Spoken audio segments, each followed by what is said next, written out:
Anytime a thought is in my mind that those around me would be better off without me, that's demonic lie. Who put that thought in my mind? He's not calling it a mental health crisis. He's calling it a targeted attack, and he knows exactly who's running it. Bill Perkins is the best-selling author of When Good Men Get Angry and former pastor for 24 years, who conducted a 5,000-man survey on the one thing that destroys men from the inside. He's seen what lives in the men nobody else will open up. I went home one night and I got on my knees and I begged God to save me from myself because I couldn't love people. After this conversation, you'll know the exact lie that's been planted in your mind, and you'll know where it came from. You are not broken. You have been lied to, and there is a difference, and that difference changes everything. Disrespect is the #1 trigger of anger among men. If that respect bank is empty because they've been disrespected by parents, they've been demeaned by coaches, by friends, they simply don't have the emotional reserves to be able to respond in a healthy way. The moment I walked in that church, Jacob, I heard 2 words in my mind: abortion and Lisa. And it just kept repeating over and over: abortion, Lisa, over and over and over in my mind. Have you ever observed Satan? I had an experience and I met a girl that was... So I was probably 8 or 9 years old, believing in God, but not knowing how to know him. And when I asked a friend, and he said, well, your good deeds outweigh your bad deeds, and that didn't work. And then another friend a few years later said, you got to be baptized, but wait till you're 12 because then you're through sinning. So I waited till 12 and was baptized by immersion because I thought immersion was for big sinners and sprinkling was for people that didn't do very many bad things. That didn't work. And then another friend said, well, God grades on the curve, but I wasn't the best student in the planet, and therefore I wasn't sure that would work either. So I came to the conclusion that God was real but could not be known. So I devoted myself to 2 things: hedonism, the pursuit of pleasure, and materialism, trying to figure out how to position myself to create wealth. But because in my family of origin, our conflict resolution skills were very poor, I did a lot of damage to a girl I loved and to my best friend. And I went home one night and I got on my knees and I begged God to save me from myself because I couldn't love people. And it was shortly thereafter, while a student at the University of Texas, that somebody actually showed me from the Bible something I had heard, but I didn't understand. You know, it's like a math problem. You can see it, but you don't get it. Yeah. And then at some point it comes together and it's like a light goes on and you understand. And so what I understood was the first time was that when Jesus died, he died to pay for my sins. I kind of thought he died as a martyr or an example or, you know, an unlucky guy. But the idea that he was punished in my place made sense because I knew I couldn't make it through ritual. I knew I couldn't make it by being good enough. And I knew even if God graded on the curve, I probably wouldn't make it. And so the idea that he paid my debt so I could go free, he paid my ticket, he served my time so I could walk away free, and that the only condition, again, was not a ritual or a behavior, but faith, just to believe. And in that moment, I did believe, and it really changed me because at that point, I realized God is real and he can be known. And if God is real and can be known, nothing else matters. And so from that point on, I was 19 years old at the time. I really focused my life on knowing Jesus and helping others know him. So I finished at the University of Texas, went on to a 4-year graduate program where I studied theology, Hebrew, Greek. And then after that, I became a pastor, and I did that for 24 years. And by then, my writing and speaking ministry were thriving and growing, and I stepped down to the pastoral role to focus on writing and speaking. And so that's kind of a brief synopsis of my life at that point. Yeah. So why did you think God couldn't be known originally? Like, what was the actual meaning behind that? Well, if God being known meant that I had to do something to allow me to approach a holy God, and I didn't know what it was because we didn't go to church. And so the theologians that I asked were kids my age, 8-year-olds, 10-year-olds, 12-year-olds, with their great theological um, well of information. I asked them, and what they told me to do basically was to perform behaviors. You got to have your good deeds outweigh your bad deeds, or a ritual, be baptized and wash away your sins, or, you know, believe God grades on the curve and hope you're good enough. And so for me, it was the realization that I was not capable based on those standards of measuring up. And therefore I concluded God is real but cannot be known. And it wasn't until someone explained to me the idea that I can approach God not on the basis of my own holiness or goodness, but on the basis of Christ's payment for my sins. And then when we believe, this amazing thing happens where he not only takes away our guilt, but he imputes to us his righteousness. So in essence, when God views us, he views us through the lens of Christ, forgiven in Christ, and his goodness given to me. And that's kind of, that was a paradigm shift for me. I mean, I was really ignorant. And I kind of thought, wow, nobody knows this. And how come you had these ways of living that harmed others? You mentioned your first girlfriend, that you didn't treat her right. How did that actually help you change your behavior? And what did you learn from that experience? And how did you not treat her right to begin with? That is an amazing question. I have never had anyone ask me that question before. I've told my story many, many, many times. But you're saying, what was it that caused you to be that way? Yeah. Well, what caused me to be that way was I grew up in a family where I was one boy with 4 sisters. And I was the family hero. I was the boy. Well, my dad, being a West Texas guy, growing up as a farmer and a rancher, and was in the business of selling life insurance to wealthy ranchers and business in oil men. He was a fighter. He had been a boxer when he was in the military, and he just got in a lot of fights. So my dad was always telling me about the fights that he got in, and he wasn't concerned about my grades as long as I was getting in fights. It wasn't like, well, what was your report card like today? It was like, got any fights today? Scheduled for this week. So, Yeah. and then my dad got my mom pregnant when my mom was 15 and my dad was 24, married to her sister. Right. Now you got to let that settle in for a Yeah. moment. So here my mother is like a 15-year-old child carrying a baby. Well, the father of this baby is married to her sister. Wow. So you got a lot of guilt, you got a lot of shame, you got a lot of pain. Well, they had another child before my dad divorced my aunt and married my mother. Well, in order to medicate her pain, my mother became an alcoholic. So she would go on these 3-day drunken binges. And when she wasn't in a drunken binge, she was awesome. I mean, I love my mom. I love my dad. I'm not saying this to in any way speak ill of my parents, but the facts of the matter are that my parents had vicious arguments.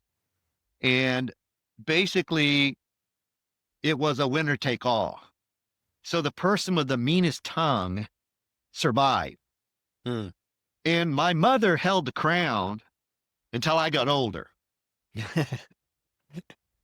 And as I got older, this tongue that made me the class clown, this tongue that got me into so many fistfights, is also the very thing that would allow me to spot a weakness in somebody Mm. and basically go for the juggler. So when you're dating someone that came from like a loving, healthy family where they resolve conflicts by like talking, in my family, we would have an argument the next day, act like nothing had happened. Hmm. And so, I could say some mean things, and those mean things damaged my girlfriend, damaged my best friend. And I mean, really to the point where I just said some very, very harmful things. Mm. And that's why I was driven really to go into my bedroom one night, get on my knees and beg God to save me from myself because I couldn't love people. Mm. I was unable to. I was incapable of caring for the people I loved the most because of this programming that I had received Mm. growing up.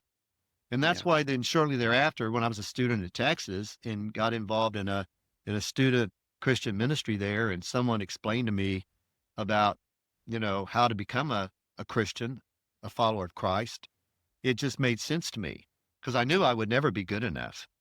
But the fact that he had already paid the debt for me and would come through his spirit to live in me, it just began an amazing transformation it was a paradigm shift. I was one of those guys, you hear testimonies about people that they were good people before they became a Christian, and they're still good people. And then you hear testimonies about people that were not good people, and then they became Christians and they began to see real transformation in their lives. And that was me. That's kind of what happened to me. And that's why really I didn't when I my mother when my mother would be offended, she had what's called a borderline personality disorder. Are you familiar Yeah. with that? Yeah. Yeah. So she had borderline personality disorder. And so the slightest little critical comment, because of her very fragile identity, would cause her to become passive aggressive and pout, just kind of not talk, not respond. And so that was a technique I learned. And so when I got married, this was my non-argumentative conflict resolution skill was just to withdraw from my wife. And my wife was a cheerleader at Southern Methodist University. And what that means is beautiful and athletic. And so we hadn't been married very long and we had a disagreement about something. And I said, well, I'll fix her. I'll just withhold sex. That worked until she stepped down to the shower. And the other thing is, she didn't even know when I was being passive aggressive. She didn't even notice it. She just continued to act like everything was the same and fine. And one day it occurred to me, this conflict resolution skill I learned from my mom is not really very effective. And so I abandoned it. But I also married a woman that's very, very steady, very stable, which Mm. I would recommend every guy do. Yes. Yeah, definitely. Did you ever feel loved by your parents, or were there ever periods where you didn't feel loved by No, either I of them? I always felt loved by my parents. I always feel loved by my sisters. I don't think it was an absence of love on their part. I think it was a brokenness. Mm. I think that they grew up in very unhealthy environments and they themselves were broken people. Now, later on, after I became a follower of Christ, so did the rest of my family. And Mm. real transformations took place in the lives of every member of my family.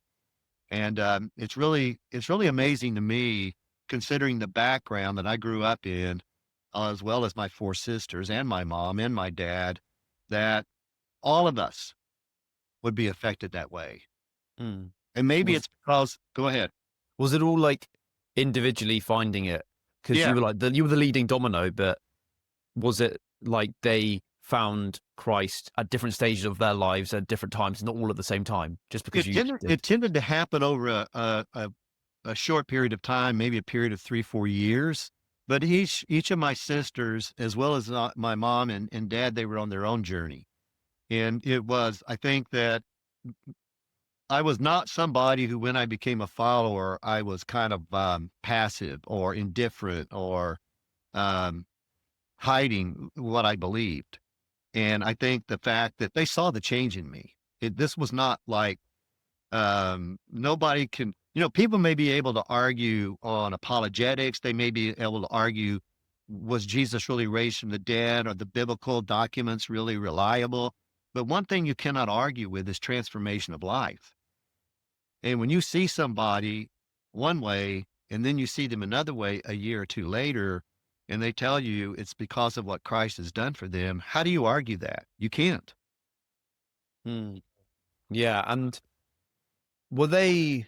I'm not. I wouldn't say reluctant, but when you first became part of Christ and a Christian, basically, did they? How did they react? What was their first reaction like when you told them? Um, I think that They wanted to know where they could get a drink. They wanted to know where they could get a drink. They saw what had happened to me. They saw Yeah. the transformation. And it was wow.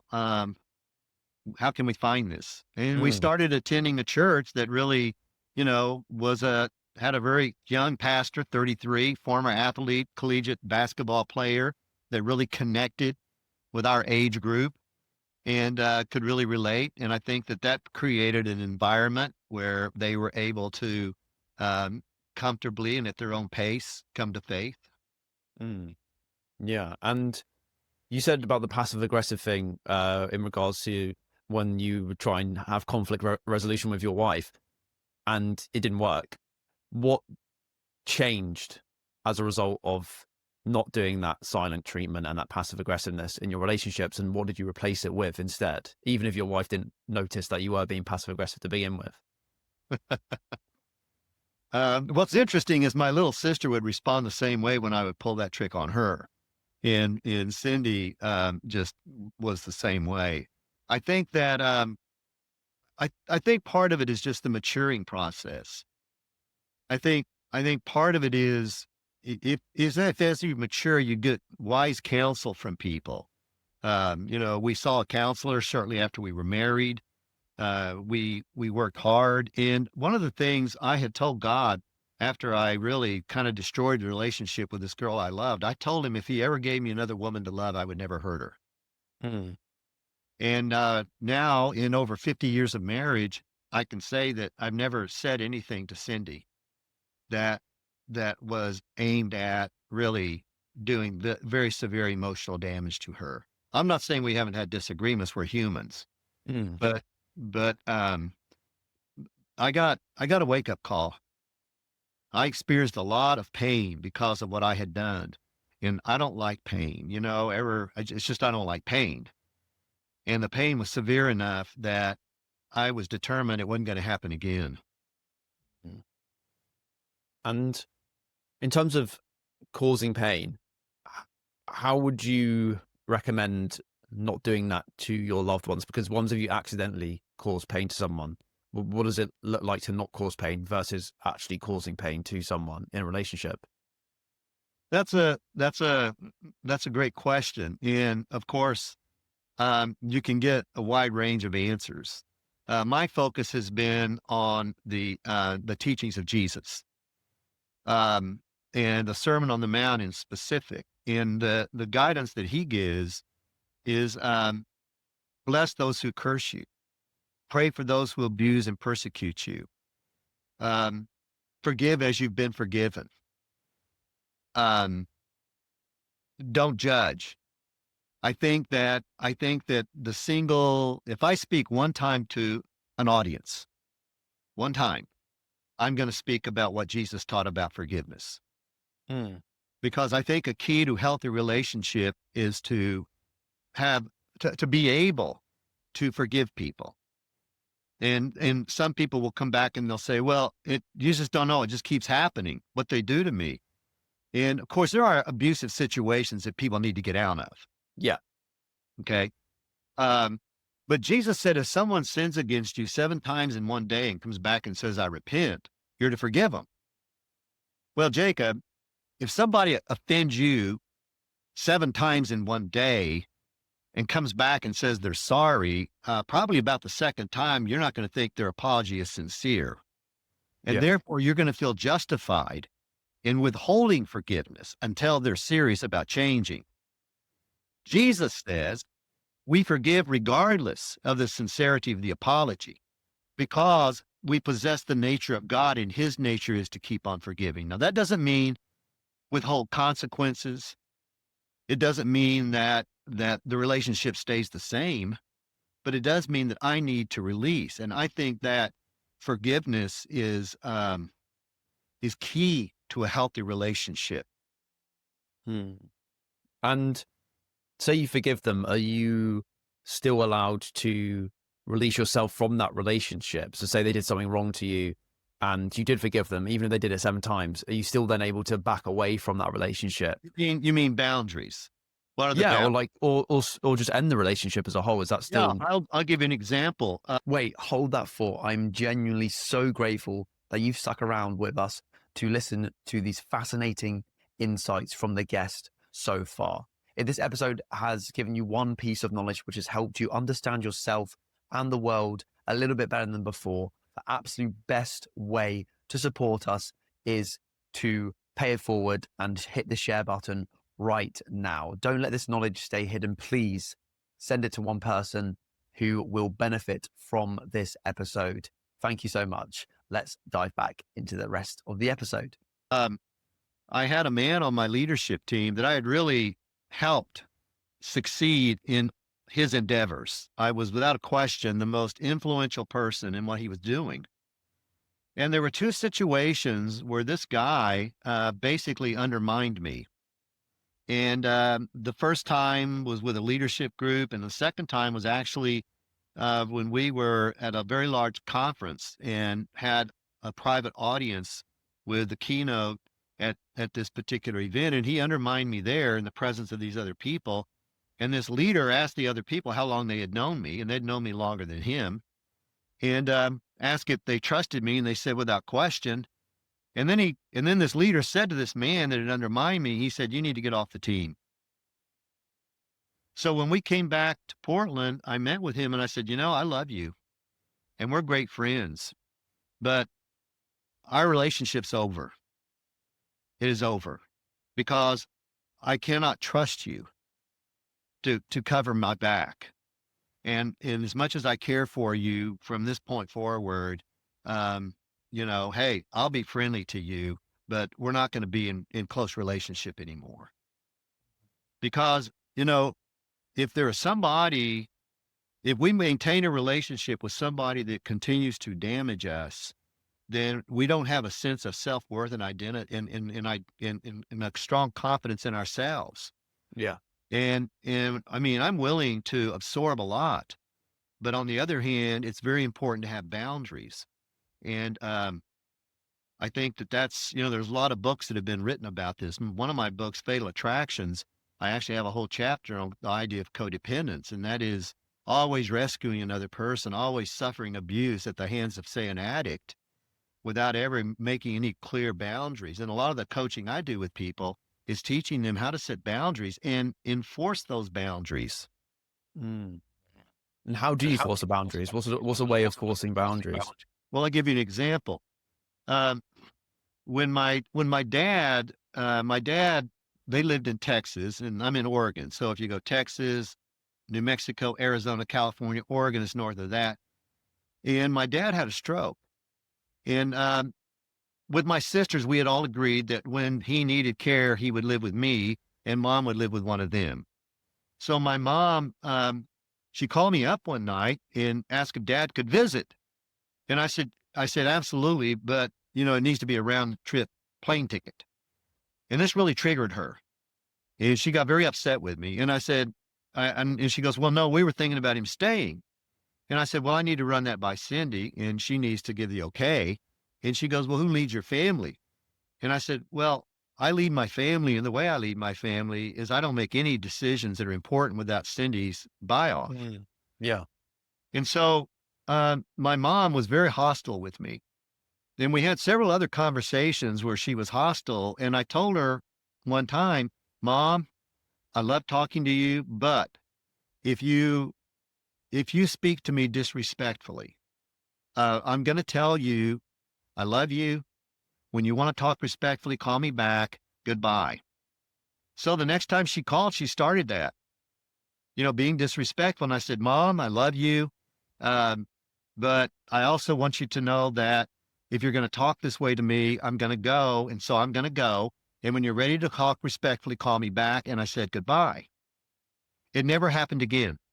She never called me again and spoke disrespectfully to me because I had set a boundary and I wasn't going to be the object of her venom, the object of her wrath, because she didn't like a decision I was making. Now, a month or so later, once Cindy had processed it, my dad moved in with us. He lived with us for 5 years. And we didn't have any issues, and there never was an issue. It's just that I don't make decisions that are important decisions without my wife's alliance. I mean, she's my best friend, and we're living here together. It's important that we agree on things like this. So that's an example of a boundary. Yeah, really good example as well. And in terms of anger, you could have got angry at your mother and just hung up the phone, which is a good thing you didn't. But when we think of anger, what are your thoughts on that in regards to it as an emotion, and how do you think Jesus viewed anger? That is, again, you're asking some really good questions. Actually, there are a number of instances in the Gospels where Jesus got angry.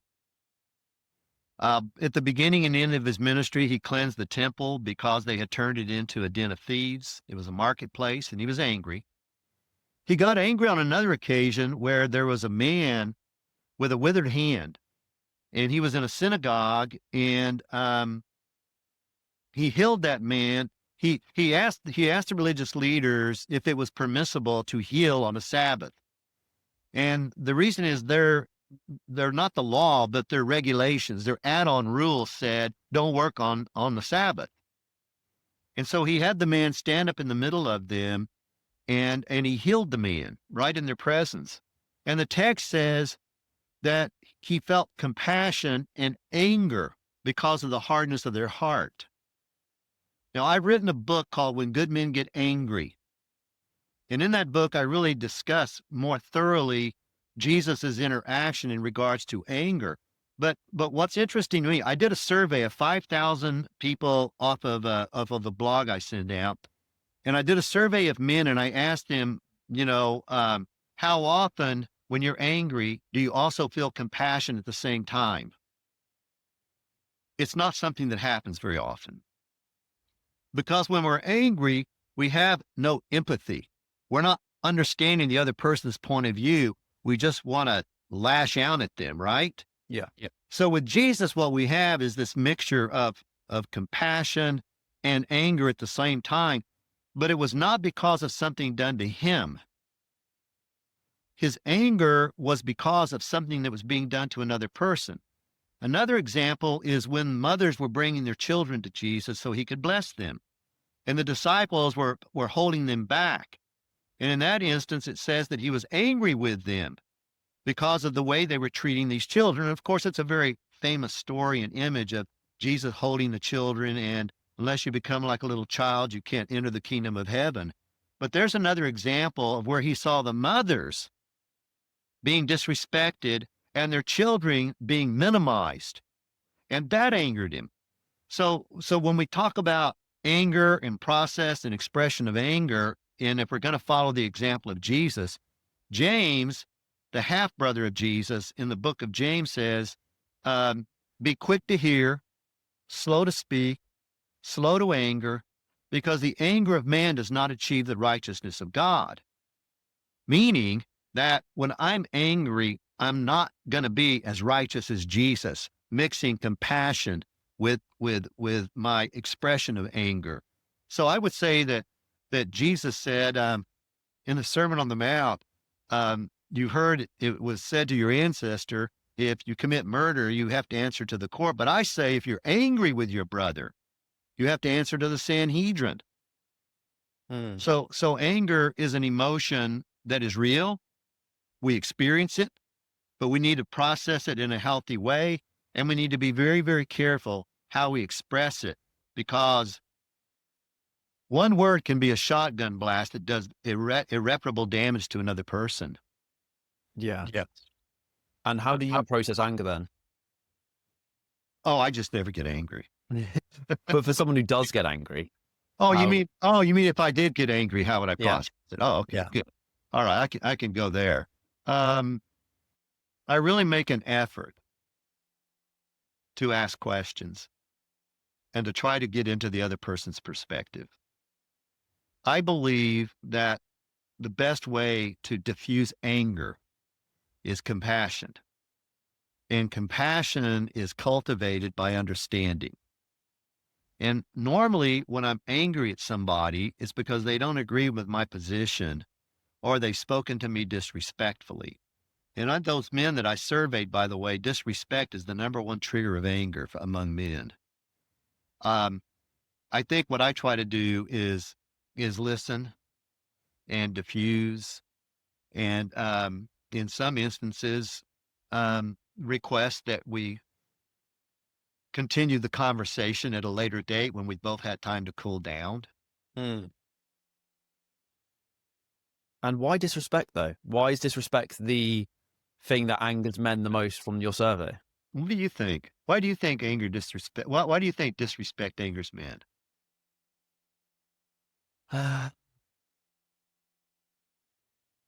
Because men like being respected by those around them. So it, So that's it, kind it of a indicates they have a circular. low status. Okay, so I don't like being disrespected because I like to be because I like to be respected, right? Yeah. I in my book I devised this a picture of a piggy bank, okay, and I called it the respect bank. And when the bank is full, okay, a person's gotten a lot of respect deposits from uh, the people of influence and important in their life, their parents, their siblings, their friends, the people that they work with, maybe their boss. If that respect bank is full, if someone comes along and makes a withdrawal, it really doesn't trigger much anger. Yeah. But if, on the other hand, that bank is empty because they've been disrespected by parents, they've been demeaned by coaches, by friends, they've not been successful at work, so they've had all this disrespect deplete their respect bank, and someone comes along and respects them, they simply don't have the emotional reserves to be able to respond in a healthy sort of a way. And that's why I think it's so important that our identity not come from outside sources, but from our relationship with God. Mhm. Because the more we know Christ, the more we receive his affirmation, the more we are able to understand how he views us. And that enables us to maintain a fuller respect bank. Now, having said that, hey, I can get triggered too, you know. But then also, like with my wife, because of the damage I've done in the past when angry, I realize the danger. And so I'm able, by the grace of God, to restrain how I express it. Mm. You say you restrain how you express it. How do you do that without suppressing it and then holding it in for a very long time? Well, I think that maybe talking it through with a third person a third objective person. There are Yeah. very few people I go to share my issues with because most of the people I know affirm my perspective. I don't need I don't need to be processing with someone who just says, yeah, you're really right. Wow, you should be angry. No wonder. I need to process with people who will challenge what I'm thinking and challenge my reasoning, like my wife. She's amazing. If I am angry with somebody and I sit down with her, she immediately is going to give me the other point of view. Very rare is she going to align with me. I'd say 99% of the time, Cindy is going to be saying, well, wait a minute now. Is that really what they said? Is that really what they meant? Well, what is their perspective on this? Well, as soon as that happens, it's like a release valve that's letting all the pressure out. So I think having that kind of a thing. And I also believe that that's where a relationship with God is important because we're not going to offend God. We can express it to him. And in the Psalms, we see David doing this a lot, expressing his frustration and anger. And then it pivots. And all of a sudden, he's giving thanks to God. Mm. Is that through prayer specifically? Through prayer, but also part of my story is that, let me just kind of interject this for a little bit of perspective. The seminary that I went to is believed in a theology called cessationism. Are you familiar with it at all? I was actually going to ask you more about it because I read up on it, but I wasn't 100% sure. Okay. Cessationism is the idea that the supernatural gifts of prophecy, speaking in tongues, healing, that they went away at the end of the book of Acts because their purpose was to authenticate the message and the messengers. And since that had already happened, and since scripture was being circulated, those gifts went away.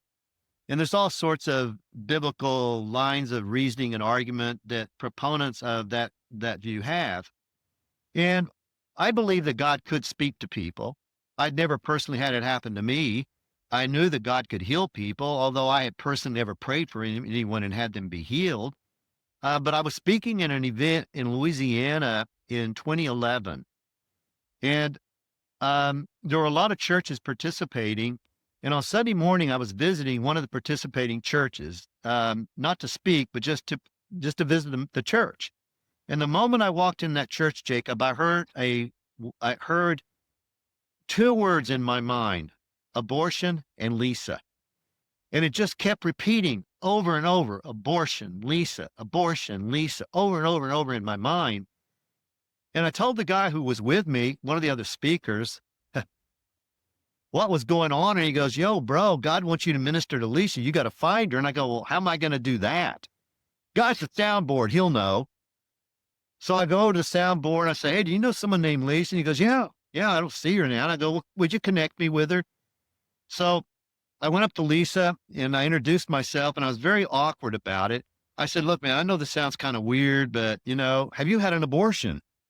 And she said, "No." Well, that derailed me. It was like, "Oh, well, okay, I'm sorry I bothered you. Enjoy the service." And then I went back to my friend and I told him what had happened. And he goes, "Bro, you don't say if you had an abortion. You're supposed to say, does the word mean anything to you?" And I said, "Okay, I'll remember that in the future." Well, after church, she found me and she said to me, "You asked me if I'd had an abortion." And I said, "No, but the word means something to me." Hmm. She said, "When my mom got pregnant with me, my father demanded she have an abortion and she refused. And from that moment until this day, my father has made it very clear he wished I'd never been born." Now, it just happened to be I was writing a book with a professor at a university in Ohio, and her specialty was the development of the brain before birth, in vitro, and in utero. And so, one of the things that her research had demonstrated, which is widely known nowadays, is that the emotional duress that a mother goes through affects the development of the hard wiring of the brain. Now, we know, for instance, if a woman is an alcoholic or a drug addict, the child will be born an alcoholic or a drug addict. Well, that means that effect that Lisa's mother was going through, the cortisol being dumped into her emotional, into her nervous system from a father who did not want that baby, it damaged Lisa in the womb. So she was born then with this tremendous sense of rejection and inadequacy and not being wanted. And so again, I had been working on that book with this woman, and she had a treatment protocol, which is widely used in psychology today. And that was something that I'd never practiced it, but I helped her with this book. And so I was very familiar with it. And I asked Lisa if I could pray for her. And she said, "Yeah, please do." And so we were in a quiet place. And I said, "I want you to go back and I want you to imagine the worst interaction you've ever had with your father. And then when you're there, I want you to ask Jesus to come to you and heal you." And so she did that, and something dramatic happened. And she was refreshed. A blockage had been broken. A dam had been broken. And then I asked her, "Is there anything physically that you need healing for?" And she said, "Yes, in fact." She said, "I've had acid reflux for years and years, and it's damaged my esophagus. And I live in constant pain. I cannot swallow without pain. Now they've got me meds that have treated the symptoms, but the pain is there." So I put my fingertips on her throat and I prayed for her that God would heal her. And when I finished praying, she tried to recreate the pain. And when she couldn't, she burst into tears and laughter, praising God that she had been healed. Wow. I had never experienced anything like that. It was like I was in this bubble where the natural laws of medicine were no longer in effect and God had stepped in. Well, when I got home, I came to the realization that I did not know Jesus as well as I thought I had. Now, remember, at that time, I had published 3 books based on the ministry of Jesus. I had written notes for 3 study Bibles. I had preached countless sermons on it. I'm not somebody that had not studied the life of Christ and believed in Jesus and experienced his presence. But I realized I was following Clark Kent. And I was fine following him up 10 flights of stairs, but when he flew away off the roof, I stayed safely on the roof. So I made a commitment in March of 2012 that I would read the Gospels every month for the rest of the year. And when the year was over, I said, I'm going to do it for the rest of my life. And so in the process of that, I've compiled 2 blended Gospels, the one being the most recent. But about 4 years ago, I really decided that I needed to get more into the teaching of Jesus. So I memorized a blending of the Sermon on the Mount and the Sermon on the Plain. It took me 4 months, and now I pretty much review it every day, all of it or part of it. So when you ask me the question, how do you deal with anger? I have this religious practice of reviewing the Sermon on the Mount every day. And, the way we think is the way we are. Mm. So if I'm reviewing this core of everything Jesus ever taught every day, um, it's interesting. It says that the Word became flesh and dwelt among us. Jesus said, eat my flesh. So I interpret that to mean consume his words. And when we consume his words, we are consuming him. And when we consume him, when we eat food, it becomes a part of who we are. And when I am consuming the teaching of Jesus every day by meditating on the Sermon on the Mount, those words now are invisible in my mind, and it has a transforming power. And so when I start getting angry, come on, I've been reviewing that every day since, for the last 4 years. It changes the way I think, and therefore it changes the way I process. Mm. Speaking of Lisa, when was the last time you spoke to her? How's she doing now? I never saw Lisa after that. Wow. That's halfway around I didn't even think about it. I didn't even think about it. But interestingly enough, after that happened, I began to read all these books on healing and the supernatural. And I really I was always the speaker. I was always the guy that would come in and I would speak. And then when I was done, I'd greet a few people, maybe sign a few books. And then, I go back to my hotel room or wherever I was staying. And this changed because after that, I would speak and then I would invite people to let me pray for them. And periodically, I would see some amazing things happen. I mean, really amazing things. And a pastor up in Canada connected me with a guy named Mike Riches, who is also a pastor, but he's got an international ministry on freedom ministry. And so the week after I spoke in Canada, my wife, Cindy, and I met with Mike and his wife, Cindy, in a town halfway between Seattle and Portland. And as we were meeting, he told me that his ministry involved kicking out demons. And I said, I'm not interested in that. Hey, most of the churches I minister in, they don't believe, they know God can heal people, but they also know someone's going to win the Powerball lottery.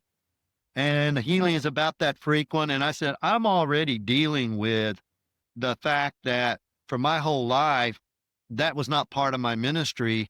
And now I'm going into churches where it's not part of their ministry either. And I'm praying for people. And sometimes God does something amazing and people get healed. Now, I'm not saying it's something that happens very often, but it does happen. And he said, you will see more people healed when you kick out a demon than you will ever see healed when you pray for someone to be healed. So this guy trained me and mentored me in the process of breaking strongholds. And that's a whole amazing story in itself. what my wife and I have seen happen, and some of the, um, I mean, it's a sort of a thing that you almost have to sit in on it to believe it. Because even if you see it on first, I don't ever allow anyone to videotape or record any of our ministry like that, Mm. ever. Because one, I think it violates the privacy of the person, and nobody's going to see it online anyway and believe it. I mean, I see it online, and it's, I don't, I'm not saying I believe it, Mm. 'cause I'm a very skeptical person. But, but yeah, we've really seen some very amazing things happen. And I think what most people don't understand is our model is not you meet someone that they think has a demon and you tell it to come out in the name of Jesus. It's a process of removing what we call the right for the demon to be there. And Paul says, don't let the sun go down on your anger and give the devil a foothold or um, a place. And so it's like if you got a squatter in your home in the United States, you can't just kick them out. You've got to get a judge's order so the police can remove them. Well, so it is with evil spirits. We can't just tell them to leave because if we are doing things that give them permission to stay there, they'll stay.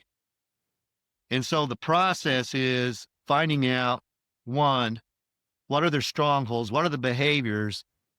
Suicidal thoughts, depression, anger, uh, sexual sins, sexual obsessions, um, an addiction of any kind.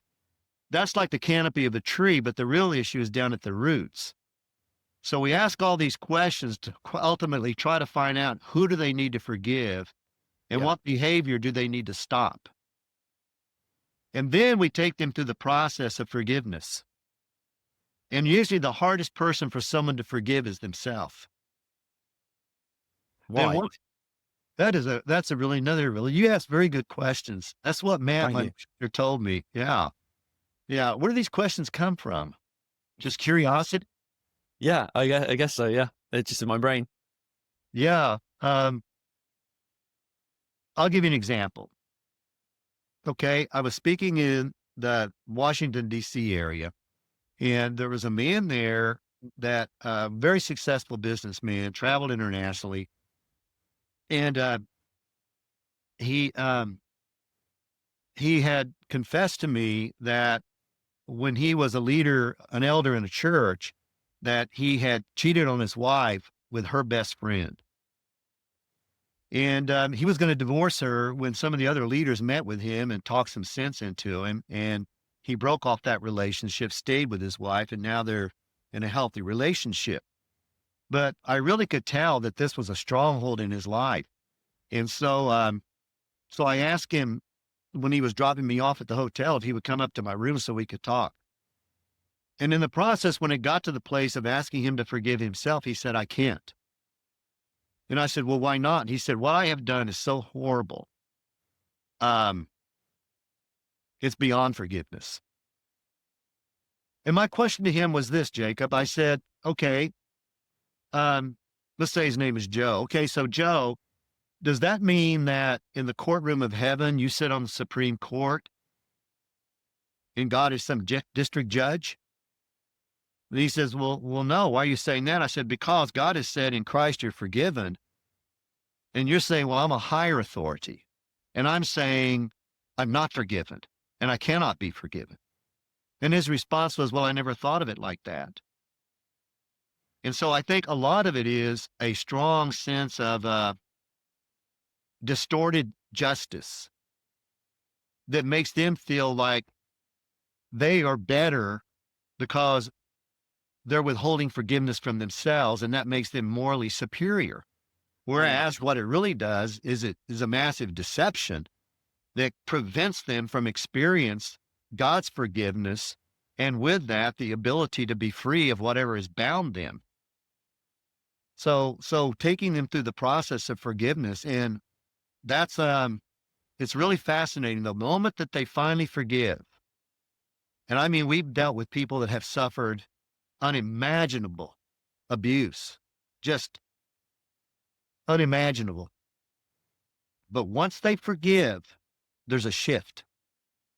There's a shift in them. And then what is the behavior that you got to stop? And then once they do that, really the right of any evil spirit to remain in them has been removed. And Mike, the guy that trained me, said when they first started doing this, that that they didn't know any of this, and they were having what they called power encounters with these spirits, and it was very violent. And once they learned this process, they really began to see a lot of success. And so um, that's been part of the change in my whole ministry model as a result of reading the Gospels, because you cannot read the Gospels and deny that Jesus had a ministry of kicking out evil spirits. And we've seen some dramatic healings. Let me give you an example. A lady came to see us who her arm was in a sling because her bicep had torn loose. And so the bicep was just a ball hanging above her, the bend in her elbow. Ow. And she had these splotches all over her face and arms because she had an itching disorder that could not be treated. And so she would scratch until it would bleed and then it would itch somewhere else. So after we did this freedom ministry, she said, wow, my arm doesn't hurt anymore. I think I'm not going to do the surgery. And I said, no. I said, no, I'm not a doctor. Okay. Do not avoid medical treatment because of what's happened here today. You go see your doctor. And so she went to see the doctor, and he said, she told him the story, and he goes, well, biceps do not reattach themselves. But he did an MRI just to humor her. And he came back and he said, well, it's reattached. It's not the way, he said, it's not the way I would have done it, but it is reattached. And then I saw her a few months later in the summer when our church was having a big picnic, and she was in a short sleeve blouse and shorts, and all the splotches were gone. So that's an example of a dramatic healing that took place when somebody was set free, because whatever was tormenting her, once it was gone, these areas that were being, these areas of the itching and the bicep were demonic. Now, that's an extreme example. I wish I could say that's everything every time. The other thing is, a lot of people think that, well, if I get set free, if whatever's in me is gone, then that means my life's all going to be perfect. And it's like the alcoholic who thinks if I quit drinking, I won't have any more issues. Well, all of a sudden now, if they're not drinking, they've got to deal with whatever the issues were that drove them to drink. Yeah. And that's a lot of hard work, and that takes a lot of time. And where do these demons come from? So now that is a question that has triggered some serious debate, especially in recent years with the publication of Michael Heiser's work. Michael Heiser is a true scholar in the languages, and his whole pursuit has been to understand the counsel of the gods in the Old Testament. Have you read Heiser? Are you familiar with him at all? No. Oh, well, Michael Heiser is someone that any of your listeners that are interested in this subject need to read, because what I was taught and what most people of biblical training in traditional seminaries have been taught is that when Satan fell, he took a third of the angels with him. And that these angels that are allies of Satan are, in fact, these evil spirits. And that's what I always thought. And then I read Heiser's work. And Heiser believes, do you know what the Nephilim are? No. What's that? Okay, there's a good word for you. Nephilim, and for your listeners. I'm sure some of them are curious about all this. The Nephilim were the offspring of a union between fallen angels and women. And so the Nephilim were these men of lore, these giants. If you remember when Moses sent the 12 spies, 10 came back and said, there's giants in the land. These were the Nephilim. And so Heiser believes that these evil spirits are the spirits of the Nephilim who themselves died. Now, I could not debate him, nor could most people, because he is a an amazing Bible scholar well, he's with the Lord now. So, I mean, no one's going to debate him anyway. But um, the biggest problem with that is how many of these Nephilim were there? Mm. I mean, we don't really have any record of a big population because there'd have to be millions of them.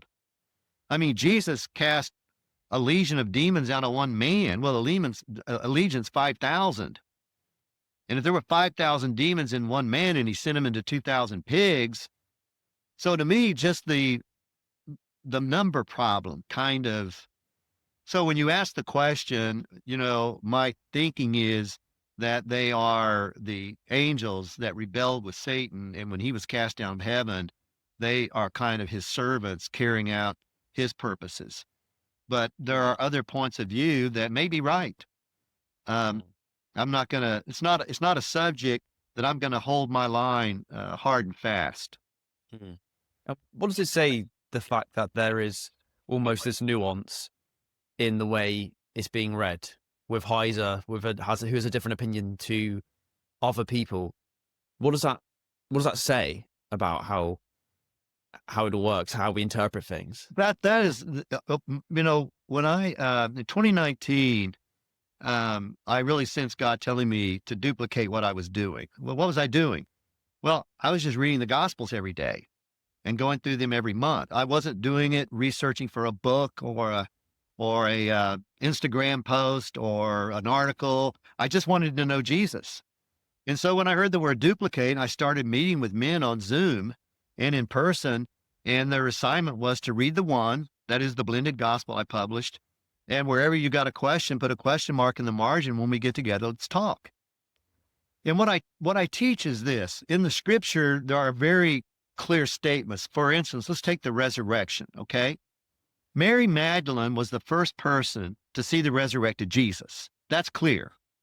What is not clear over here is why. So between the clear statement that she was the first to see him and an unclear reason, we have numerous people stating why they think she was the first person. Now, my own view is it goes back to the garden. In the Garden of Eden, you had Adam and you had Eve. They sinned, and the curse was placed upon them. Now, the Apostle Paul in the book of Romans talks about Adam being a type of Christ. So you've got the first Adam, the second Adam, Christ, the first Eve, Eve. Is it possible that the second Eve is Mary Magdalene? Because where did they appear? In a garden. Where did the fall take place? In a garden.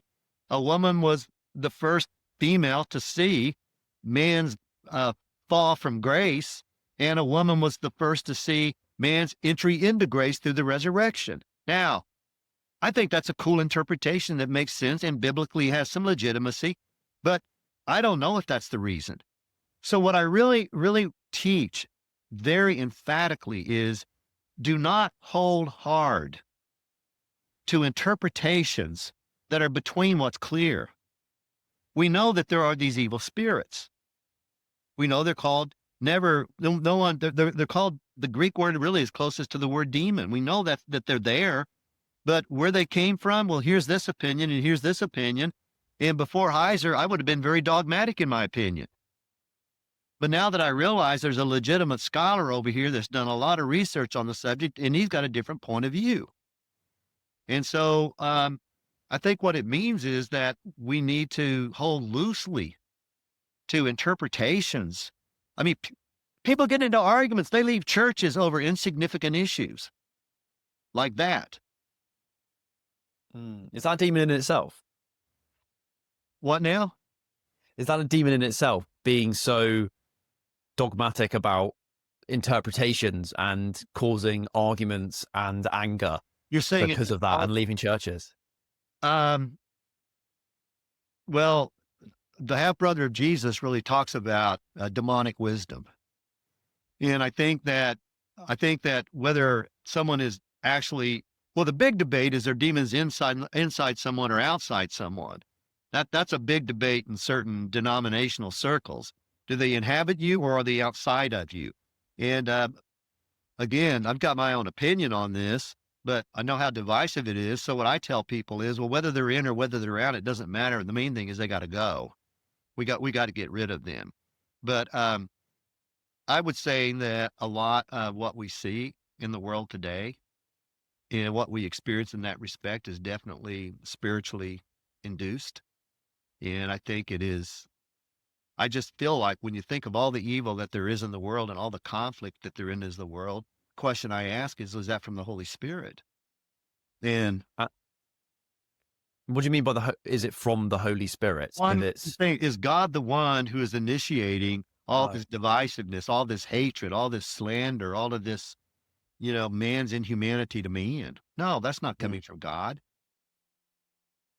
Although we're capable without any demonic influence of doing some pretty bad things. mm. Why do you think that is? Well, the Bible calls it sin. I mean, we're not as bad as we could be, but we're certainly not anywhere near as good as God wants us to be and as good as we need to be. So I think that by nature we're self-centered and self-seeking. And Mm. I think that, given unleashing that, turning that loose and allowing us to pursue it, if we allow anger to foster within us, we become very mean people, vicious people, hateful people. And with hate comes murder. With hate comes even self-hate, comes suicide. And that's at least in the United States, that's a whole massive growing issue. Suicide among the demographic that listens to your podcast. Well, that is demonic. Anytime a thought is in my mind that those around me would be better off without me, that's demonic lie. There is no question that that is demonic. And I mean, why would someone think to themselves, "I'm going to kill myself"? That's not self-preservation. Who put that thought in my mind? Why do you think there were a third of the angels that went down with Satan? Well, the book of Revelation indicates that a third of them went with him. Now, are these the ones that are now demons or not? I don't know. I don't know. But that's the biblical reference that's often used. Isaiah 14 and Ezekiel 28 talk about the fall of Satan. And that is basically he was the most beautiful of all the angels, and he decided he wanted to ascend to the throne of God, and so he got thrown down. And with that throwing down, the book of Revelation then ties in a third of the angels. And so that's kind of the biblical reference points for that fall. And it's a sort of thing, any of your listeners can Google it. Who are the third of the angels that fell with Satan, and where does the Bible teach it? And that's another thing that I teach these men and women that I meet with is that when you've got a question, look it up. Now, part of the problem is a lot of people don't have a theological foundation so that they can discern what is a healthy interpretation and what is a way out there crazy interpretation. And sometimes the crazy interpretations come across more energetically and enthusiastically than the valid interpretations. But at least we have a source there where we can find out what is the traditional interpretation of what are demons. If someone were to ask that question to Google, or what was Michael Heiser's view of where demons came from, then they could get a more exhaustive treatment of the subject than I'm able to give here. Yeah. And in terms of demons, have you ever had periods of your life or scenarios where you've really felt the presence of demons or maybe even Satan, where it's been really obvious? I know you've been, helping people who have demons inside them, but has there ever been a time where the hairs stand up on the back of your neck and you think something's really off here? You mean apart from being in a deliverance or a freedom situation? Yeah, yeah. Well, I had an experience when I was in college when I was actually experimenting with hallucinogenics, and I met a girl that was. I'm looking back on it now. I didn't know it at the time, but was clearly demonized, and that was a very sobering experience for me. That kind of motivated me to reevaluate where I was going to spend my time and my energy. Um, but I would say that most of what I've sensed has really been through ministry to other people. What I've seen in terms of having demons, um, just, I mean, we've just seen some really very amazing, amazing things where, people have actually doesn't have when I'm doing a freedom session before I get to after I've done the forgiveness and the repentance part, I then let them know, okay, now I'm going to take authority over what's there and kick it out in the authority of Christ. And there is a spectrum of responses. You may not feel anything, or you could have a seizure. Wow. 80% of what happens is from the nothing to the I sense a tightness, or I sense a battle in myself, or something like that. And then it goes to people experiencing muscle tightness or cramping, or on occasion actually seizing up. I find that when I'm very thorough on the process, making sure as much as possible we've cleared away any unforgiveness and any sins they're holding on to, that the process is much easier. Most people experience something, but my experience has more been observational of what I've seen happen in the lives of people that we're ministering to. Mm. Have you ever observed like Satan in someone, specifically Satan, rather than just Well, a demon? I kind of suspect not. I suspect not. Um, there's a biblical in the Gospels. There is an instance where Satan entered one man two times on two separate occasions, and that was Judas. This is an interesting line here. When Jesus was tempted in the wilderness, after the three temptations, it says Satan left him until an opportune moment. And when I saw that, I began to wonder, well, what was the other opportune moment? And one was where Jesus had told the disciples he was going to go to Jerusalem and be handed over to the leaders, and they were going to kill him. And then on the third day he would rise. And Peter said, may this never happen to you. And Jesus said to him, get behind me, Satan. He didn't say, get behind me, Peter. He said, get behind me, Satan. So I take that as an opportune moment for Satan through Peter to tempt Jesus to bypass the cross. Hmm. And then the other two examples were with Judas. Before Judas made the determination that he was going to sell Jesus, it said that Satan entered him. And then when they were at the Last Supper, which means he must have left him, because then again at the Last Supper, when he is getting ready to leave to go actually to get the gang, the soldiers, to come and arrest Jesus at Gethsemane, Satan entered him again. And then, interestingly enough, after when Judas handed Jesus over to the soldiers, he said, "Take him away safely." Safely. So clearly, he really was not aware of what was about to take place. Because later, when he saw that he had betrayed innocent blood and what was happening, he went back to the Pharisees, to the priests, and he wanted to return the money. Maybe he thought, if I return the money, they'll release him or get him to be released. But what they said to him was, we don't care about that. You take care of it. So he threw the money on the floor, and then he went out and he hanged himself. And as I thought about that, it was like, well, why did he do that? Well, when you go back to the Old Testament law, someone who is a complicit in the death of an innocent man suffers the death penalty.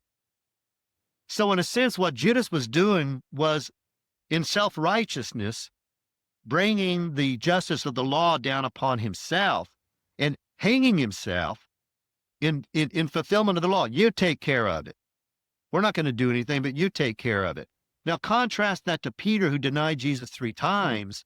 And what he did was he wept and he repented, and Christ restored him.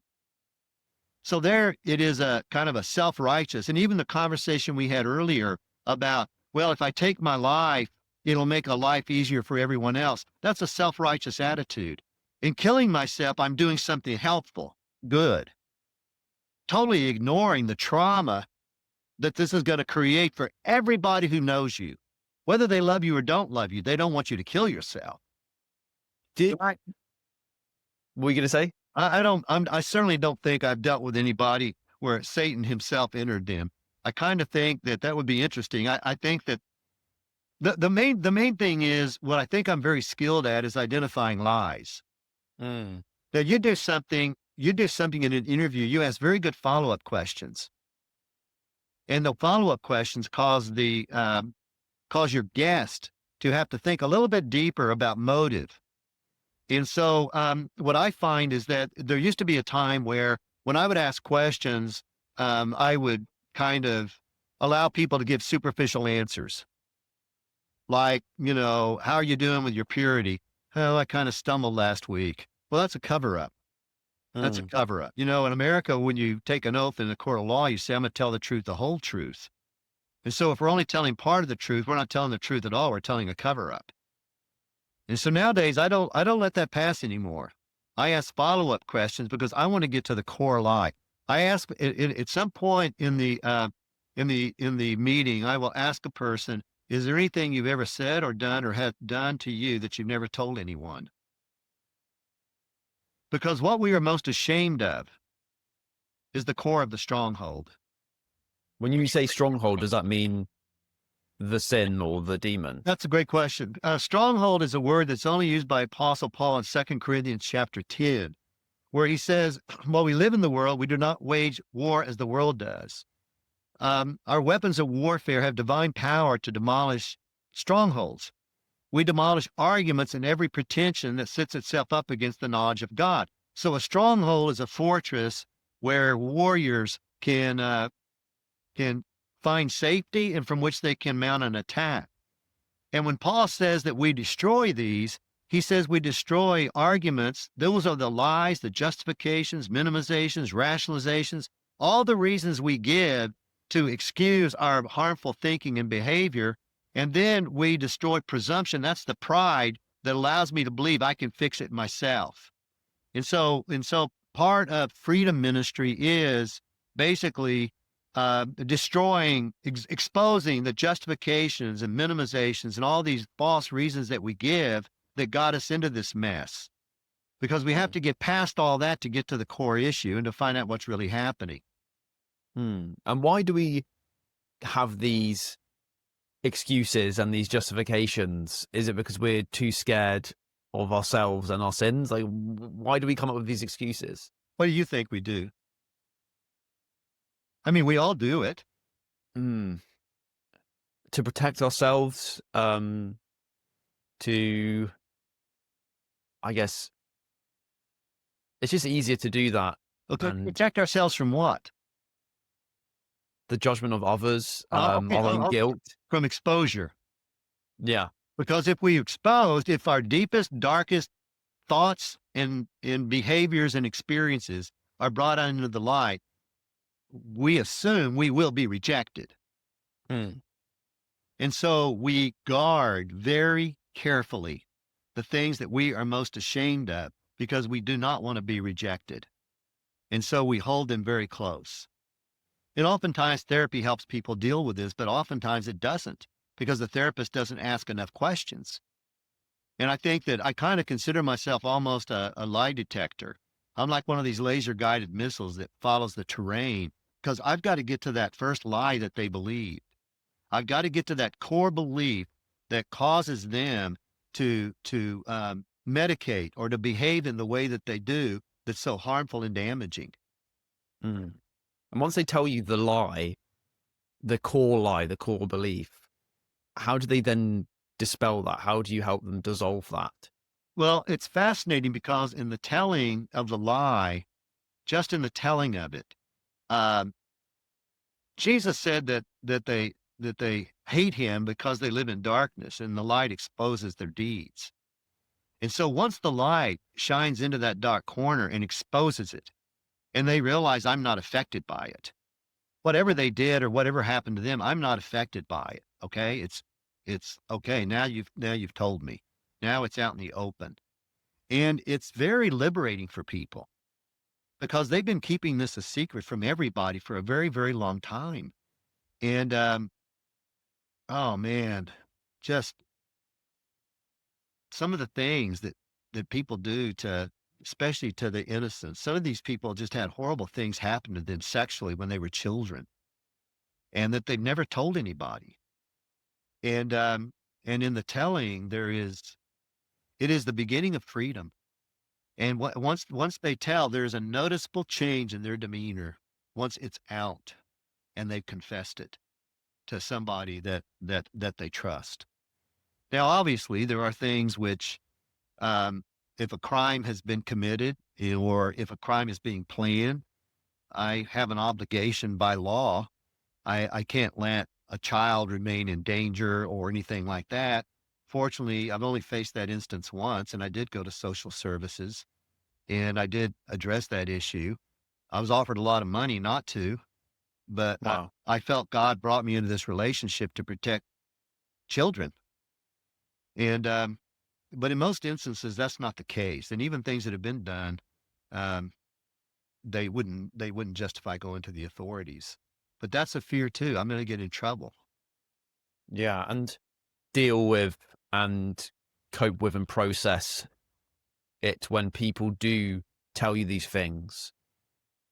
How do you feel? Like, for example, when you had to go to the authorities, I've only had to do what's that. going through your mind? I've only had to do that once, and it felt really good. Hmm. It felt very good because this guy, um, he was actually on the board of a ministry that had lots of children come into the conference center, and it happened to be the leader of that conference center was a guy that I'd known since he was in high school. And I immediately called him up and said, "You need to get this guy off your board and you need to never let him on the property again ever." And then I called social services. Oh, no. What I told him was, I said, "You can either call them or I will." And he said, "I'll call." So we met again. He said, "I called. I explained everything." And she said, "Well, then you're okay." And I said, "Who was it? And where'd you call?" So he told me, and I called, and he lied. Wow. He lied. He didn't tell her the whole truth Why? because he didn't want to get in trouble. You know, he told the truth, but not the whole truth. And so when I told her the whole truth, and that activated, it took quite a while actually for the police to go out and deal with this guy. But that's the only instance where that's ever happened. And most of Mm. the other instances, most of the things people confess do not involve the law being broken, Yeah. even though they were sins committed against them. Mm. And do they always feel better once they confess? Always, always, always. One person was a principal of a large school, and nobody would have ever guessed her story. And after she told her story, and we went through the freedom process, she was a changed woman. When we came back a year later to that part of the country and met with her, she was changed. She was changed because she had been holding on to this horrible, horrible secret of what had been done to her back when she was a child. Mm. And is Yeah. it often started from childhood? Well, not necessarily. We deal with um, people who are married and who suffer abuse at the hands of their spouse, or even sometimes at the hands of their children, but mostly from a spousal part of the deal. And this is an adult thing. And of course, and that raises issues of, why did you marry this person? What was going on inside of you so that your radar didn't detect that this is a harmful relationship? Because oftentimes they've got a hole in their heart. Codependent people tend to marry addicts, and it Yeah. doesn't work. So they get a divorce and they go out and marry someone who's not an acting out addict, but they're still an addict. They get married and all of a sudden they're acting out again. Why do people do that to their spouses? Is it from their own trauma? It's different in each situation. Why did my parents fight all the time? Um, why why I can understand why my mom became an alcoholic. I can understand that. And I can understand why she had such a vicious tongue. I mean, come on. She was basically, uh, by today's legal standards, she was raped. Mhm. And she had a child by her sister's husband. And I can understand the emotional pain that she must have gone through and the anger and the bitterness and how all that would come out. And I mean, no wonder she's medicating. If alcohol took away the pain, let's use alcohol. And if being mean when I was drunk made me feel better, it's complicated. There's not a one size fits all, and there's not one answer that fits all. It's a process. And being set free from these demonic influences or presence doesn't solve a problem, but it's essential for the problem to be solved. Because if I got a stronghold and I'm demonized and I'm addressing everything else, what I'm really doing is I'm putting lipstick on a pig. Mm. May look better Yeah. from the outside, but still a pig. Yeah, very true. And in terms of your aunt, did your family speak to her after this? Oh, yeah. What was your relationship like with her? Well, um, our family was never really close to the extended family, but my mother also had a child when my dad was away at the war, and she is a half sister of mine that did not grow up in my family, but grew up, was actually mothered by my dad's first wife, my mother's sister. Wow. Yeah, yeah, and we talk on the phone periodically. I'm in Portland, she's in Seattle, 200 miles north, and, so I don't know. Again, I was a kid, and it wasn't like we were having family parties or reunions or anything like that. We were kinda pretty much each family unit was isolated from the others. Hmm. But why was she raised by your aunt, right? If it wasn't from your aunt's, When if it my wasn't dad your got aunt's kids. back from the war and my mom was pregnant and he knew it wasn't his, he wasn't gonna raise that child. So, well, who's gonna raise it? Well, Wilma. Wilma raised Gail and was a great mother. And Gail, fortunately for her, didn't grow up in my dysfunctional family, so she ended up healthier, I think, in many ways than the rest of us. So it's almost like a blessing in disguise I in a think way. it was. I think it was a blessing in Yeah. disguise. Yeah. And you mentioned earlier as well, reading the Gospels every day, right? Right. Yeah. So what are some key insights and behavior changes from you that you've learnt from doing this? So this is a compilation of the blending of the four gospels. I did another version called the Jesus story. I don't know if I've got one around here. Yeah, here we go. This is the first blended gospel that I compiled, and the copyright to this was owned by a guy. It was actually published under the name The Life of Christ in Stereo back in the 70s and sold like 500,000 copies. So it was very popular. But I wanted to create a very beautiful book. And that's what this is. This is a real classic. So I did a Kickstarter campaign and it was very, very successful. And I sold a lot of these. And I started connecting with a leader of an international ministry called Life Song for Orphans. And he really got into reading this. And so he made it kind of a part of their whole ministry. And that is that all the leaders would read this regularly, and he was reading through it monthly and has been now for years. And then in Ukraine, they wanted to translate it into Ukrainian, and the owner of the copyright would not allow us to do that. And so in my leadership team, they told me I need to create one I owned. Mm. And so in 2023, using a book by William Pittenger, published in the late 1880s, he blended the Gospels and he marked where all the references were. So I was able to use that as a box top to a puzzle. And then I used the World English Bible. Both of these are public domain, so there was no copyright issues. And I was able to blend it together into the one. And then I've got a very tight writing style. I don't know if you've read any of my posts on Instagram, but I don't waste syllables. Mm. And one of the challenges with the World English Bible is the more literal translation, the stiffer it tends to be to the reader.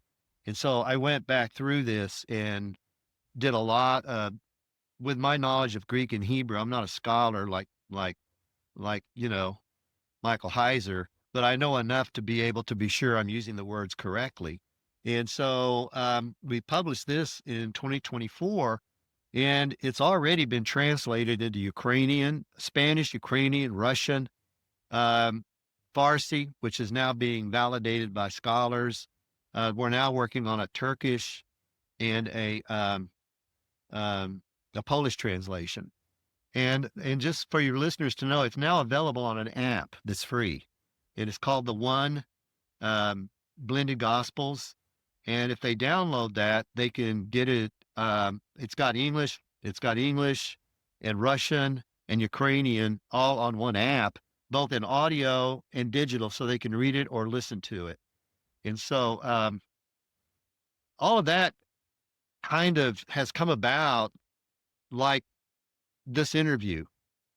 I mean, it's hard for me to believe that a book published in 2024 has already been translated into that many languages.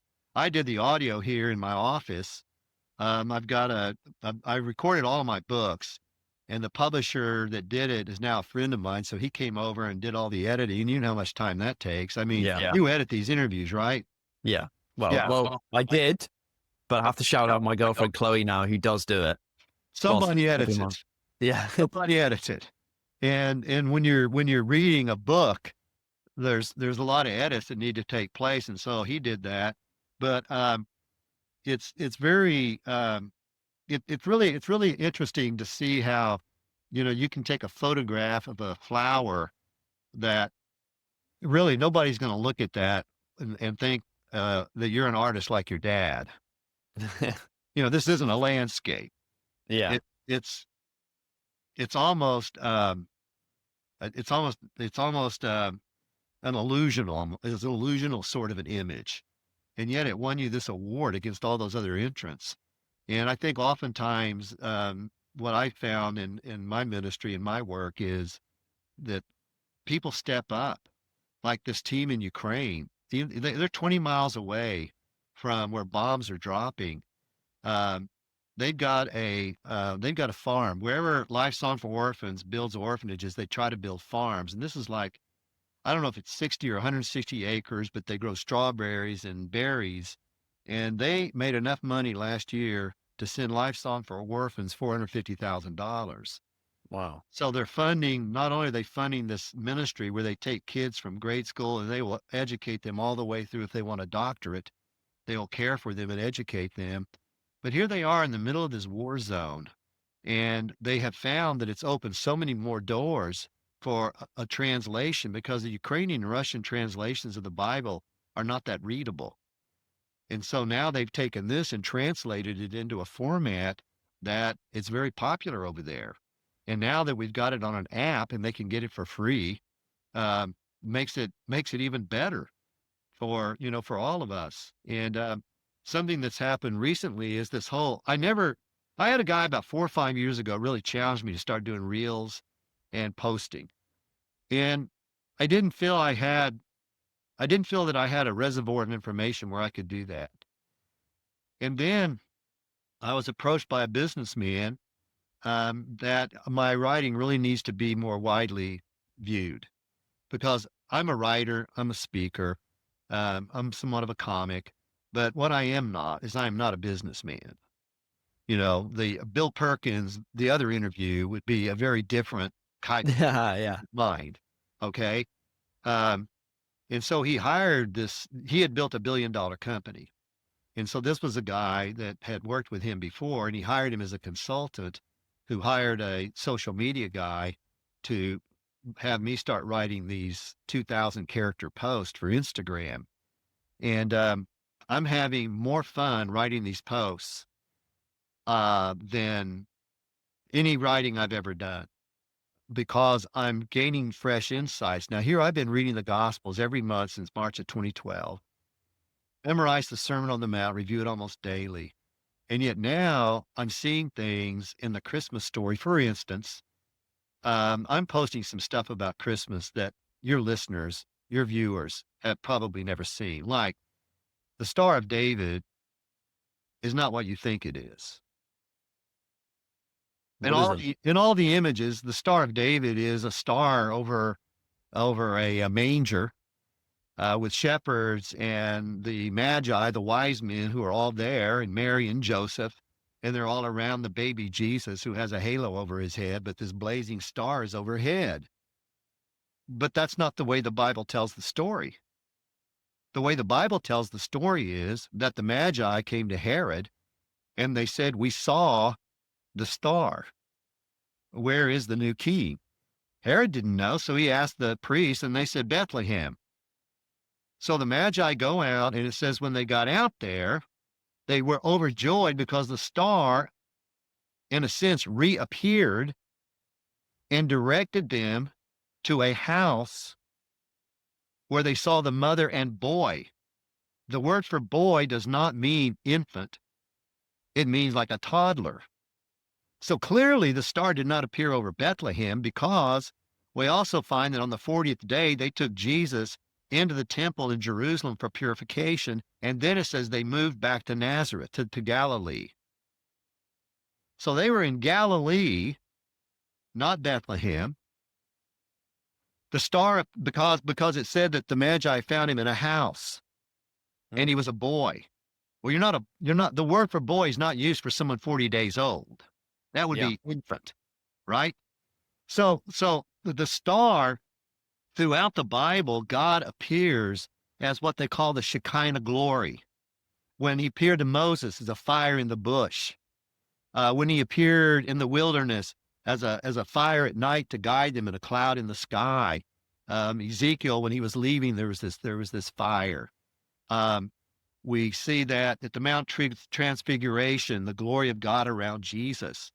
And so I believe that, again, what we have here is the glory of God over centuries appearing and reappearing, and that this star was not a celestial body up way up in the sky somewhere, but it was actually the glory of God that guided them directly over that house. Stars don't wander. I mean, granted, yeah, sailors could use stars to guide their ships, but that star is not going to take them to a specific address. It's not like GPS. You punch in the address and it takes you there and says you're at your destination. And so the star is not, in my opinion, a celestial body, but it is the glory of God that guided them there. And I was going to write 4 posts on Christmas, but I got so excited about all the new things I was learning that I've now written a dozen posts on Christmas. That being one that I think, the idea is you don't know this about Jesus. So what I'm trying to do is share with readers something about Jesus, and in this instance, the Christmas story that they've never thought of, that they've never seen. And what do most people get wrong about Jesus then? That is a really difficult question to answer simply. What do you think is the one thing they most get wrong about him? What would you say your demographic, 21 and under, is the one thing that demographic gets wrong about Jesus? Well, speaking personally, I didn't realize he actually ever gets angry. So that's what I got wrong about Jesus. I didn't realize he ever lost it. His temper. That he had emotions. That he had emotions. Yeah, exactly. I just thought he was some like calm and ephemeral being. He just never got angry. Oh, what do people most get wrong about Jesus? I think that what I got wrong about Jesus was the purpose of his death and resurrection. I think that if we can, there are some excellent podcasts and YouTube videos that are apologetic in nature, that basically give the historical, biblical, archaeological evidence for the proof of the resurrection and for the validity of the biblical documents. Okay, that's not what we're attempting to accomplish here. But let's say that someone is willing to accept that Jesus is who he said he was, and that is that he is the Son of God. And by the way, you know, a lot of these videos that we see by Islamists are really challenging that Jesus never said he was God. Where did he say he was God? Their failure to understand the Gospels. Jesus calls himself, and the name was used, he used most for himself, was Son of God. Well, Son of God, that doesn't mean God. Well, actually, it does mean God, because in Daniel chapter 7, Daniel has a vision, and in that vision, he sees one like the Son of God coming up to, in essence, God the Father. And upon him was bestowed a kingdom that would never end and a dominion that would never be destroyed. So if this Daniel 7 Son of Man has a kingdom that is eternal, that means he himself must be eternal. So when Jesus referred to himself during his trials, when he referred to himself as the Son of Man, that's why the Jews accused him of blasphemy, because they understood Son of Man equals God. And that's why when he was being tried, and he said, from now on, you will see me sitting at the right hand of glory. They ripped their robes because they knew he was claiming to be God himself. And so if we accept that he is God, and if we follow that train of thought, then the most misunderstood thing, I believe, is what I misunderstood, and that is that the purpose of his death was to pay the debt of my sin. He was punished so I could go free, and that the only condition for salvation is to accept that. Now, with the acceptance of that, transformation begins to take place. It's not overnight sort of a deal, it's a lifetime sort of a deal. But it is the idea that in the Old Testament, when the people rebelled against Moses and God sent these serpents to bite them and kill them, and God commanded Moses to make a serpent and to hold it up, and the people who looked at that would be healed. And Jesus said, in the same way, when he is lifted up, those who look to him will be healed. So salvation is looking to Jesus and believing who he said, and that he has done what he has done. And when I talk to people that are themselves not religious, not believers, my response is reading the Gospels is a great endeavor, whether a person believes Jesus is who he said anyway. He is, without question, if not the greatest, one of the greatest teachers of all time. And much of the teaching and belief system of Western civilization is based on the Gospels. There are so many sayings in the Sermon on the Mount that we just take for granted. You know, do unto others as you would have them do unto you. That's Western civilization. It is the idea of treating others fairly and equitably and doing to them what you want them to do to you. Um, yeah, it's really, bless those who curse you, pray for those who abuse you. It's like, why would anybody not want to read what the greatest teacher and the most influential personality in human history what has been written about him? So I encourage people, just read the Gospels. When I started reading them, Jacob, I had no motive in terms of research. Most of my reading is pointed. I read books to write. I'm looking for content. But I read the Gospels every month just because I wanted to know Jesus. And that's the source material. Every other book ever written about Jesus came from that source material. And what the one does is when you read Matthew, Mark, Luke, and John, the four Gospels separately, you don't get the chronology. Like what I just laid out for you about the chronology of the star. You don't get that from them. But when you read it in a blended gospel, you see the chronology. You can see the sequence of events, and it makes more sense. Mhm. Very well said. And as a final question, Bill, if you could give your 20-year-old self one piece of advice, what would it be? I think probably to listen to Jacob Watson-Howland's podcast. I appreciate that. Would it also be to read the Gospels? Um, you know, I really think that might be the advice I would give, is to begin to read the Gospels. And I always tell guys, read at your pace. My pace is 10 pages a day to do it in a month, and it's not a hard pace for me. But if 3 pages or 5 pages, I believe that consistency is more important than, for instance, you work out 5 days a week, right? Yes. Yeah. And I take it you do different body parts during those weekends, upper body a couple days, lower body a couple days, Yeah. right? And you've been working out for how long? Over 2.5 years. Okay, so let's say instead of 5 days a week, I were to say, hey, listen, man, why don't you go in once every 2 weeks and work out for 5 hours? That'd be interesting. You see, it really wouldn't benefit you. In fact, it would harm you. Yeah. It would harm. Yeah. So I'm 76 today, by the way. Oh, is it your birthday? No, but I'm 76 today. Oh, okay. I've actually had audiences. I've actually had bands strike up happy birthday when I say that. The whole audience is singing happy birthday. When they're done, I'm saying, I'm sorry, you misunderstood me. I didn't mean it was my birthday. I meant I'm 76 today. And so I've always worked out. But what I found out as I've gotten older is that the single most important thing is consistency. Yes. And so when I get up in the morning, after I've done my necessary routines, 5 days a week, I'm doing push-ups. I'm doing a bunch of crunches.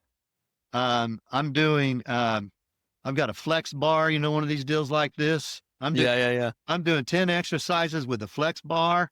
I'm doing Nice. squats. I'm doing horse stances every morning, because if I don't do it first thing in the morning, I won't do it. And if I don't do it every day, it's 5 days a week. I take a couple of days off. If I don't do that 5 days a week every day, at my age, my body falls apart very quickly.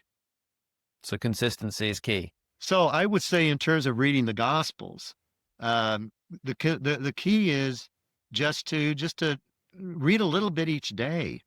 And again, if they can get the app, the One Blended Gospels, at an app store. And also, I hope that your listeners will go to Instagram, the One Dot for Jesus, because I think that the stuff I'm posting right now is the best stuff I've ever written. And I believe that they will, with almost every post, see something about Jesus that's never crossed their mind. Even people who are students of Jesus will see things they never knew. I'll leave all of it in the show notes below. Bill Perkins, ladies and gentlemen. Bill, really, really appreciate this. You're very, very wise and very, very kind. And I learned a lot today, and I'm sure the audience did as well. So thank you so much. And yeah, encourage everyone to go check out your work. Thank you so much for joining me.